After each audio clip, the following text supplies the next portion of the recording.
look at you, you silly, silly Muppet.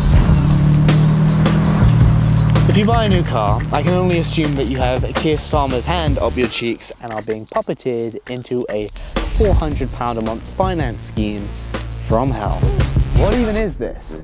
32 grand for an electric Vauxhall Corsa that in just 3 years is set to be worth barely 10. What? But at least it comes with Apple CarPlay. 42,000 for an electric Vauxhall Mocha that over the course of just 3 years will depreciate by over £30,000. How is it even f***ing possible? Is this what our government wants you financing, or worse yet, just buying outright? See that? It's your mother. Nearly 30 grand for an electric Nissan Leaf that in just 3 years will be worth barely 8. Oh, shit. The car industry is unequivocally, catastrophically, thermonuclearly Car enthusiasts are treated as a carbon dioxide emitting terrorist organization. Non-car enthusiasts are stuck on a finance swindling wheel of depreciation hell. UK car production has fallen to its lowest level since 1954. Nissan may be going bankrupt. Recaro went bankrupt. Hoonigan is bankrupt. BBS, who makes the gold rims for Subaru, is bankrupt. Fisker is bankrupt. Volkswagen and Audi allegedly have a year or so left to pull their shit together, or maybe they too will go bankrupt. And Jaguar died just to be brought back so they could dance with its corpse. This may be it, lads. We might actually be cooked. And however cooked we may be, the UK government is dead set on making damn well sure we're all burnt to ash. Buying a new car is no longer representative of the personal, financial, and automotive freedom that it once was. Instead now it's just representative of a net zero fueled rectum examination from Keir Starmer himself. In fact, nobody really buys new cars at all anymore, as with the ever-tightening EV goals mindlessly and incessantly pushed by the British government, financing an EV or hybrid vehicle has become standard for an ever-increasing percentage of our population. I mean, many of you watching have likely seen this happen in real time on the roads around you. More and more enormous 2-ton electric SUVs with a 0 to 60 time of sub 4 seconds, fitted with nearly bald tires and an 80-year-old woman that can barely see over the f***ing steering wheel are pulling up next to you more and more frequently, making your car look like a f***ing Hot Wheels toy in comparison. I mean, the poor Miata drivers can barely leave their f***ing house anymore. They're likely so piss scared some single mother of 4 is going to run them over like they're in an M1 Abrams because they can see f*** behind the wheel of their brand new electric Chinese SUV. You must drive a Miata. So today, in defense of the automotive enthusiast community and Miata drivers everywhere, I'm here to outline how utterly irresponsible and objectively dangerous the British government's attempts at pushing much of our automotive population into a brand new car, or more recently, a brand new EV, has actually been. Anyway, if you like my naive, youthful, independent journalism, you can like and subscribe, because it is literally free, and God knows the miles per gallon I get out of this motherfucker sure ain't. And if you want to fund my Jesus. And if you want to fund my gas tank directly, you can join my Patreon at patreon.com/gethip, because YouTube pays me basically for this royal British slander. There's also some content covering my Subaru, the modifications I've made, along with a full-length exclusive video of my engine blowing up. Thank you everyone who's joined thus far. Your contributions literally paid for the very tripod that my camera sat on and the fuel in my gas tank to film this very video. So, I love you all as if you are my own children. I've ranted like a schizophrenic with short-term memory loss for about 3 videos straight now about the £730 I pay annually just to have the luxury of driving my 2.5 litre Japanese car on our wonderful British roads. However, if I was to be a good little citizen and get myself a nice new 2025 electric Vauxhall Mocha for just £359 a month, I'd be subject to a mere £200 in annual road tax. Actually, electric vehicles didn't have to pay any road tax at all until just earlier this year. And naturally, they're unaffected by all of the ultra-low emission zones that are progressively becoming more and more commonplace in British cities. Couple this with the fact that the UK government intend to ban the sale of petrol and diesel cars entirely by 2030, and you can see clearly that the UK government has not only incentivized, but more accurately forced much of the automotive population, but also the automotive industry into rapid EV adoption. Automotive manufacturers have no choice but to skittishly churn out EVs to make ends meet despite the dwindling demand. As if they fall below the EV sales targets set out by the UK government, they're subject to repeated hefty fines. This has resulted in companies like Nissan having to have to lay off staff in an attempt to stave off bankruptcy, while pleading with the UK government to allow flexibilities in this policy. Other car manufacturers have just outright accused the UK transport officials of being tone deaf, which is on brand for this government. Put that joint out! I wish I had one. Should I put that joint out? There's no joint. Maybe it's because I drive a Subaru. It's either because I drive a Subaru, because it might just be because I look like I smoke weed. To make matters infinitely worse, many of the drivers who have adopted a new car or new EV via a finance scheme will be put into a brand new one in about 2 or 3 years. And that's kind of part of the deal. You get a new or near new car every couple of years or so. But what happens to all of the old ones? I mean, we've already established that they effectively depreciate into dust, so where do they actually all go? Well, when they're not dumped by the side of the f***ing road, like these all were, they're scrapped. Because of course they are. Nothing says eco-friendly like a nationwide scrappage scheme.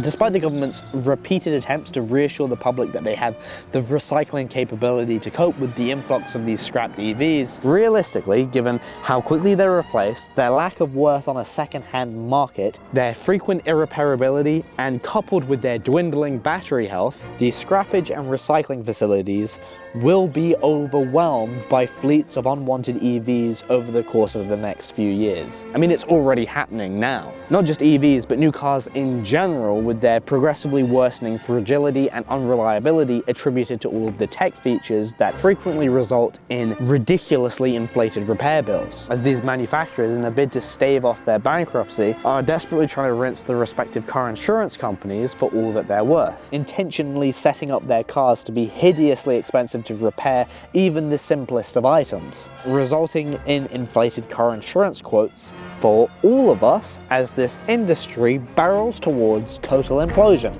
Also, as a side mention, now that all these cars come equipped with big Bluetooth iPads so you can blast espresso at max volume while doing 120 through a school zone, they're frequently being scrapped or sold with heaps of prior user info on them. As it stands, there are likely thousands of unattended EVs and unattended new cars in general, with people's personal data, contacts, potentially even banking info sat around waiting to be scrapped or sold. This is potentially another massive market for criminals to abuse. Not just criminals, but the actual car manufacturers themselves are just collecting and reselling all of this data. In fact, UK intelligence officials have been instructed not to even plug their f***ing phones into any of the Chinese cars out of fears of security breaches. I mean, my over-decade-old V8 powered RS5 came with the previous owner's entire contacts list and address. I almost called his wife by accident while trying to engage launch control, for fuck's sake. Just kidding. It wasn't an accident. Was it, Linda? Next time you're in traffic next to an electric SUV, I implore you to actually look at who's behind the wheel. Frequently, it will be a mother that can barely see over the f***ing steering wheel, a man that doesn't look like he's produced testosterone in about 3 decades, or a member of the elderly community.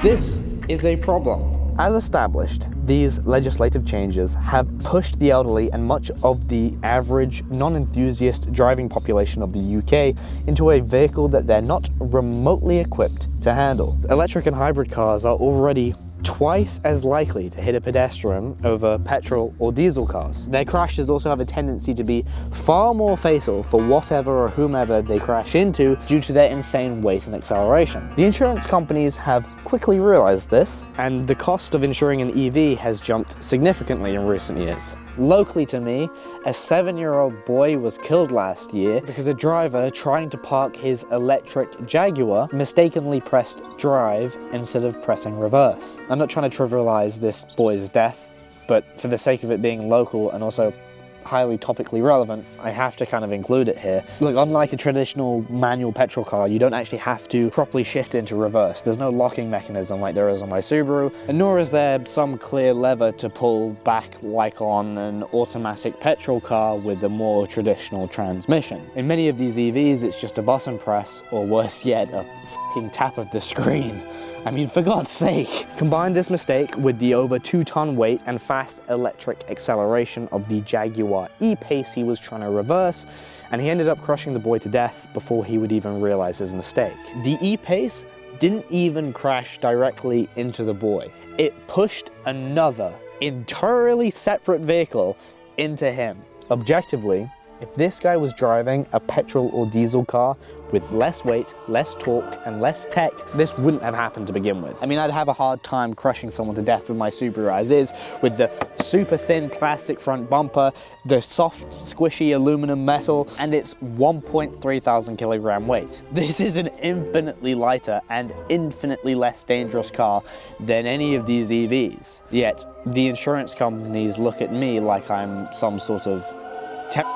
This is a problem in any car park now. These EVs accelerate so fast with such weight and torque that an elderly person hitting the gas instead of the brake by mistake could result in ruining multiple lives at once. I get schizophrenic trying to maneuver around a car park when I see an electric SUV with their lights on ready to move. These people just shouldn't be in these cars. Vehicles with this sort of acceleration should be in the hands of actual enthusiasts who have a better chance at judging distance, speed, and space than an 87-year-old whose last car was a 100 horsepower Vauxhall Astra. This car has stuck around for 19 years, not 2.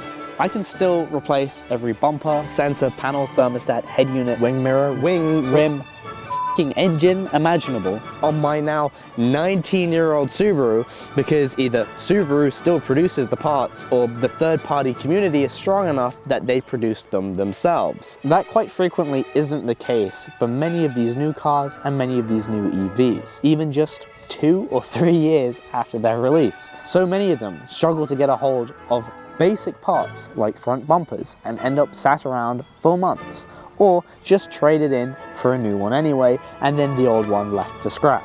I objectively produce infinitely less environmental waste by maintaining this car than any of these new cars or any of these new EVs. Yet I pay more than 3 times as much in annual road tax because I am allegedly public eco-enemy number 1. This government does not actually give a at every turn. At every opportunity to reevaluate these policies, they have doubled and tripled down on them, irrespective of the harm that they may cause the average driver, the automotive industry, and the wider economy. Buying a new car is not only, in many instances, insane, given the depreciation rate, the hidden finance scheme fees, the rising insurance, and the irreparability, but it's also supporting a government that is barreling ahead with the destruction of the automotive industry and handing what's left of it to China. I'm aware that I am not exactly in a position to act as if my solution to everyday driving is much better or much more financially applicable to most people, because it's not. Even for me, it's not. This car has bankrupted me 3 times at this point, and now my transmission's f***ing leaking. Financing a new car for many is a much more comfortable way of life. If it breaks, you get a courtesy car. If it can't be fixed, you get a new one. If it works, you still get a new one in a couple of years regardless. These people are ultimately paying for security and comfort. If you have kids, if you have a family, these things become paramount. But you can still find that security, you can still find that comfort in so many of these older, robust and reliable petrol cars. Again, not this one specifically. There are heaps of second-hand, reliable petrol and diesel cars on the market that need your adoption, that could last you with basic maintenance and care upwards of a decade. There is no excuse for this waste. By indulging in this way of life, you're platforming environmental waste, poor legislation, and a globalist net zero agenda for the sake of Apple CarPlay, heated seats, and a new car smell. If you own an electric SUV, be sure to dislike this video and leave a passive-aggressive comment that I probably won't fucking read. Anyway, I'm off to pretend like my transmission hasn't just started to fucking leak, and everything is completely fine as I continue to endure the burden of being a Subaru owner. And you can help me pay for a new transmission over at patreon.com/gethip. Okay, bye-bye.